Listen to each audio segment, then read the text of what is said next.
Tonight, on the Fred Factor.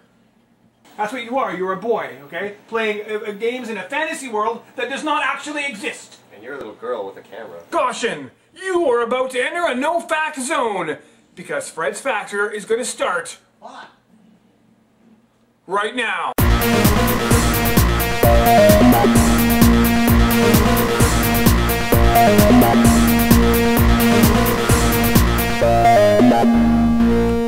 Today on The Factor, we're going to take a very close investigation on the subject of video game violence. Now, as people who know anything about video games, and of course because I'm hip and I'm cool and I'm pretty much in the know about all things, this is why I have the mullet, we know very much that Halo 3 has just come out and it's being condemned widely as being the worst video game in history. Certainly if you have any kind of moral fiber, at any rate. It's bloody, it's foul, people get killed in huge numbers, and people all across the nation are crying out, saying that Halo 3 needs to be banned.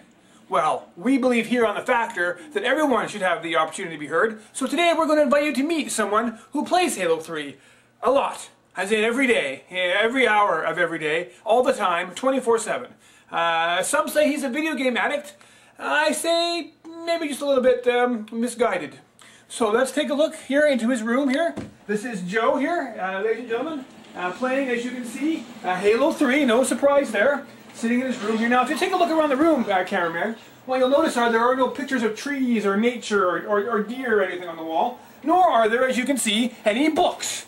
Now, may I ask you, Joe, if that is indeed your real name, what is it exactly about this room that makes it devoid of books? Books, sir. I have to say that I don't see any books in the room. Can you explain why that is? As you can see, the subject is clearly very focused on his video game right now. And when I hear this is kind of like a Halo Psychosis, it's called, when you get involved in the game and you don't concentrate on anything else. As you can see here, Joe here is clearly suffering from Halo Psychosis, where the only thing that exists to him is this world of Halo.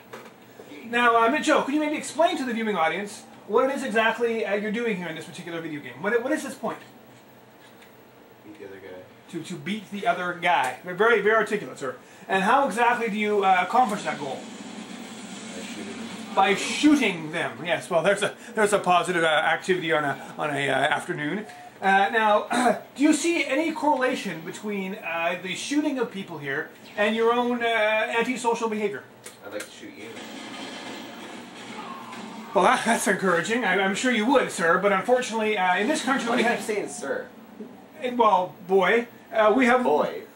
Boy. That's what you are. You're a boy, okay? Playing games in a fantasy world that does not actually exist. And you're a little girl with a camera. Well, you know what? You can call me names, which is another trait of the Halo Psychosis, where the people are... What, you read up on this? Where did you get this junk? Off the internet or something? Well, I have to Can you confirm your source? I happen to be a journalist, sir, and I run... A journalist? Yes. And I run a website that is on the internet. How much money do you get for this website? Go figure that, a website on the internet. How much money do you get on this website? You would have no idea, sir, how wealthy I am. You, don't. Guys, you know what we're doing here? What we're doing right now is you're distracting us from our main focus, which is that you are an antisocial, mean, vindictive person who wants to shoot people. Like me, for example. Honest journalists who are just trying to get to the root of a problem.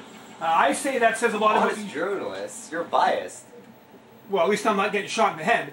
Okay, I have my priorities straight. Now, you get depressed and angry. I've heard you several times swear at the game because you were not able to shoot the other guy.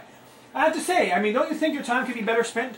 I mean, do you not have any books around? Yeah, I could be a journalist, right? Yes, you could be. As a matter of fact, you could be a journalist, and that's really doing something with your life. This, sir, I have to say that you're probably going to end up being a high school dropout. And you're relax, pixie dust. Yeah. Pixie dust, okay? You just made me die, asshole. Well, I apologize, but I have to say for the record, that's not a terrible thing, because at least for the first time in a long time, you're at least interacting with another human.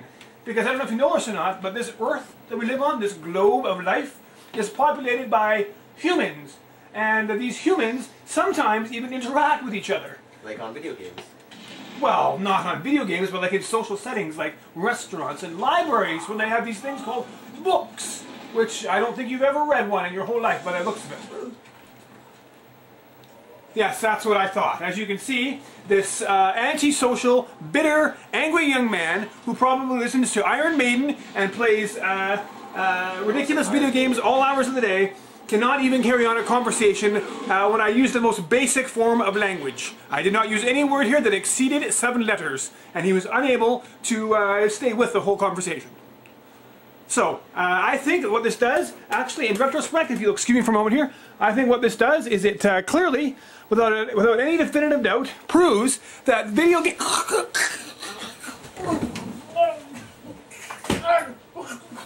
Oh! What are you doing? Ah! Phone. Oh!